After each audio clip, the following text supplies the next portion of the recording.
Police আদালত কাজ করলে কমবে মবতন্ত্র, বলছেন আইন উপদেষ্টা। অপরাধী ধরতে চলবে অপারেশন ডেভিল হান্ট।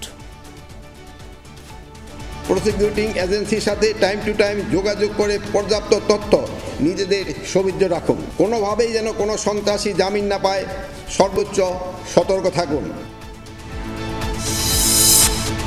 2024 সালে দুর্নীতি বেড়েছে বাংলাদেশে। লুটপাট এবং দুর্নীতিবাজদের তোষণে অবস্থার ক্রমাবনতি জানালো টিআইবি। অনেক দেশ আছে যে 3টি বা 4টি বা 5টি, আমাদের ক্ষেত্রে 8টি সূত্র থেকে এই তো এবারের সূচকটি প্রণীত হয়েছে।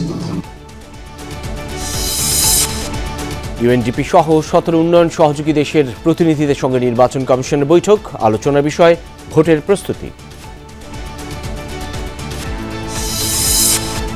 13 বছরেও সাগররুনি হত্যাকাণ্ডের তদন্ত প্রতিবেদন জমা দিতে না পারার রাষ্ট্রীয় ব্যর্থতা, বললেন আইনজীবী। ডিআরইউতে প্রতিবাদ সমাবেশ। নিয়োগের 1 মাসের মধ্যেই দুর্নীতির অভিযোগে কারাবন্দী সুইমিং ফেডারেশনের সহ সভাপতি গোলাম মোহাম্মদ আলমগীর। সার্চ কমিটির ভূমিকা নিয়ে প্রশ্ন।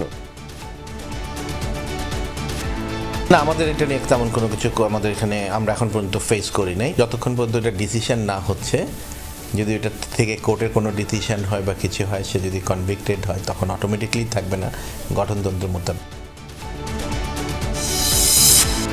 বসন্ত বরণ সামনে রেখে ব্যস্ত ঝিনাইদহের ফুল চাষিরা। উৎপাদন ভালো হলেও দাম কম হওয়ায় লোকসানের শঙ্কা। বাজারের অবস্থা ভালো। গতবার এই সময় আপনার ফুল বেচলাম 47 টাকা 50 টাকা, আর সেই ফুল এখন 13 টাকা। যে পরিমাণে আশা করছে হয়তো বা সেই পরিমাণে বেচা কেনা হবে না।